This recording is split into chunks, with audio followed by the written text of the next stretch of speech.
السلام علیکم پیارے ساتھیوں، آپ سب کو ہمارے یوٹیوب چینل اردو زباں ہماری میں خوش آمدید۔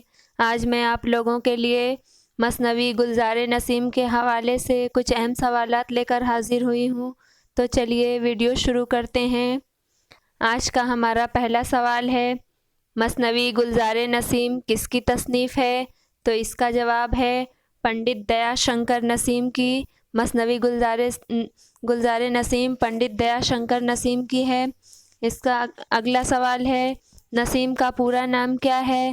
تو اس کا جواب ہے نسیم کا پورا نام پنڈت دیا شنکر کول اور تخلص نسیم ہے۔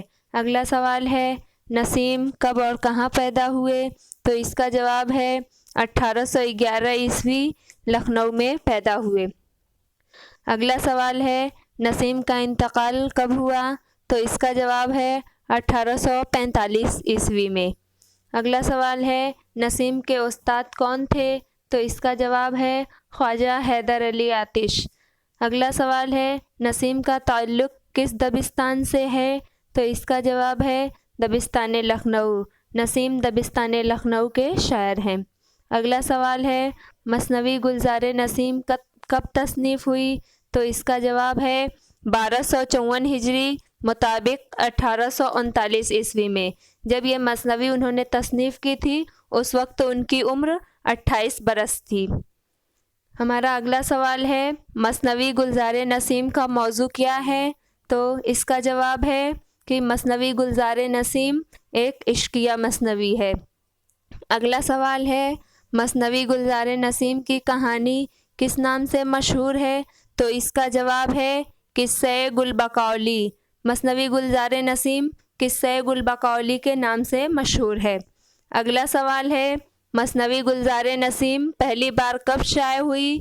تو اس کا جواب ہے 1844 عیسوی۔ مثنوی گلزار نسیم پہلی مرتبہ 1844 عیسوی میں شائع ہوئی۔ اگلا سوال ہے، مثنوی گلزار نسیم کو کس نے مرتب کیا؟ تو اس کا جواب ہے رشید حسن خان۔ مثنوی گلزار نسیم کو رشید حسن خان نے ترتیب دیا۔ اگلا سوال ہے، ایجاز و اختصار کس مثنوی کی خصوصیت ہے؟ تو اس کا جواب ہے مثنوی گلزار نسیم۔ اگلا سوال ہے، مثنوی گلزار نسیم کس بحر میں لکھی گئی؟ تو اس کا جواب ہے بحر حجج۔ مثنوی گلزار نسیم بحر حجج میں لکھی گئی۔ اگلا سوال ہے، مثنوی گلزار نسیم میں دیگر مثنویوں کے مقابلے کس عناصر کی بہتات ہے؟ تو اس کا جواب ہے مافوق الفطرت عناصر۔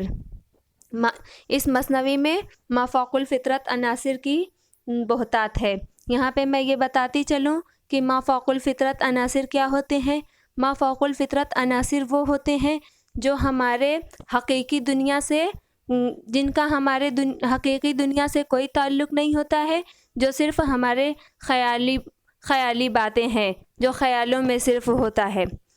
اگلا سوال ہے، مثنوی گلزار نسیم کا مقابلہ عام طور پر کس مثنوی سے کیا جاتا ہے؟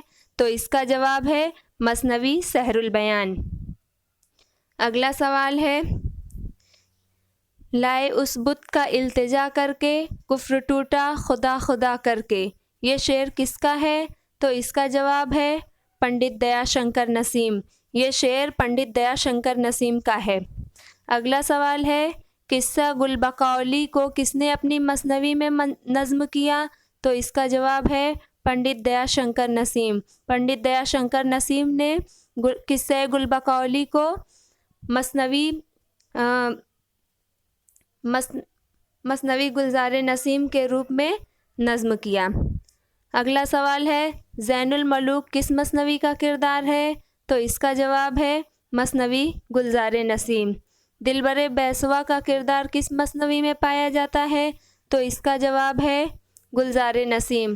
دلبر بیسوا جو ہے وہ مثنوی گلزار نسیم کا کردار ہے۔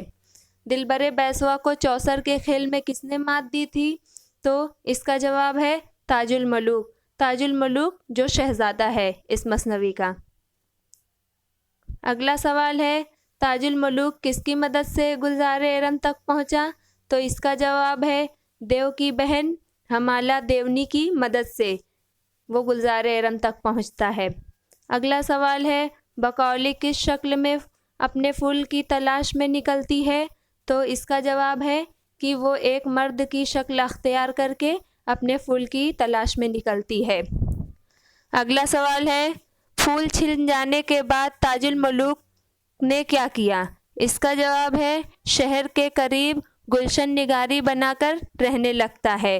گلشن نگاری جو جادو سے بنا ہوا ہوتا ہے۔ اگلا سوال ہے بقولی کی ماں کا کیا نام ہے؟ تو اس کا جواب ہے جمیلہ پری۔ جمیلہ پری نے تاج الملوک کو کہاں قید کیا تھا؟ تو اس کا جواب ہے طلسم کے جنگل میں۔ جب جمیلہ پری کو گل بقولی اور تاج الملوک کے عشق کے بارے میں پتہ چلتا ہے تو وہ تاج الملوک کو طلسم کے جنگل میں قید کر دیتی ہے۔ اگلا سوال ہے بقولی کہاں کی پری تھی؟ تو اس کا جواب ہے اندرلوک کی۔ بقولی جو ہے وہ اندرلوک کی پری تھی۔ اگلا سوال ہے مثنوی گلزار نسیم میں گلشن نگاری میں زین الملوک اور تاج الملوک سے ملاقات کے وقت بقولی کس نام سے وزیر بنی ہوئی تھی؟ تو اس کا جواب ہے فرخ۔ وہ فرخ نام سے وزیر بنی ہوئی تھی۔ اگلا سوال ہے بقولی کے والد کا کیا نام تھا؟ تو اس کا جواب ہے فیروز شاہ۔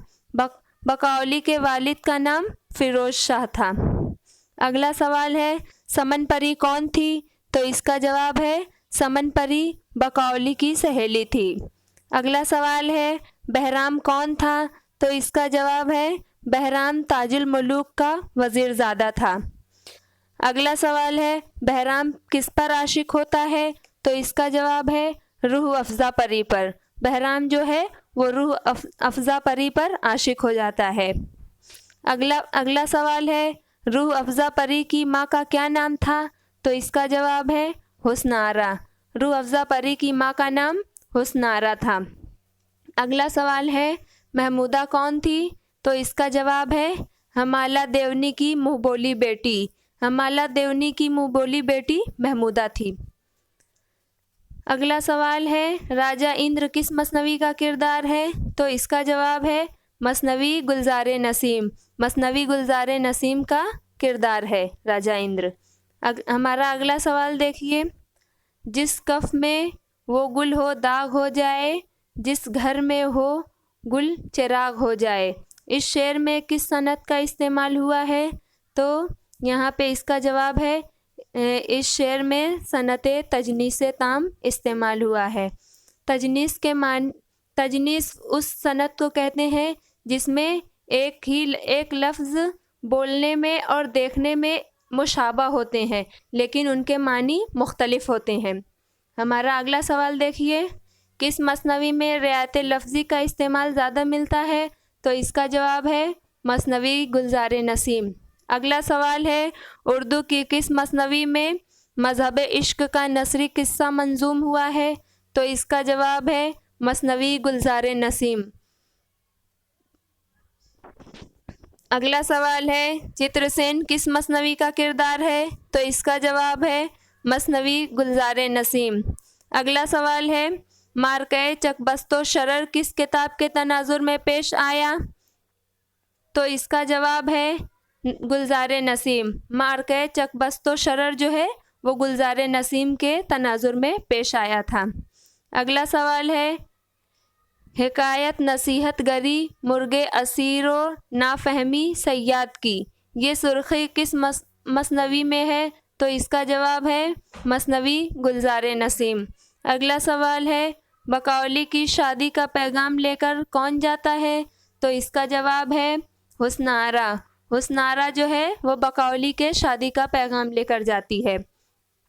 اگلا سوال ہے اسے تو بس تم اور میں ہی پڑھیں گے، تم اس لیے کہ اس کے مصنف ہو اور میں اس لیے کہ تمہارا استاد ہوں۔ آتش نے یہ جملہ کس سے مخاطب ہو کر کہا تھا؟ تو اس کا جواب ہے پنڈت دیا شنکر نسیم۔ انہوں نے یہ جملہ پنڈت دیا شنکر نسیم سے مخاطب ہو کر کہا تھا۔ اگلا سوال ہے مثنوی گلزار نسیم شاعرانہ اور فنکارانہ تخلیق کا معجزہ ہے، یہ قول کس کا ہے؟ تو اس کا جواب ہے یہ قول پروفیسر احتشام حسین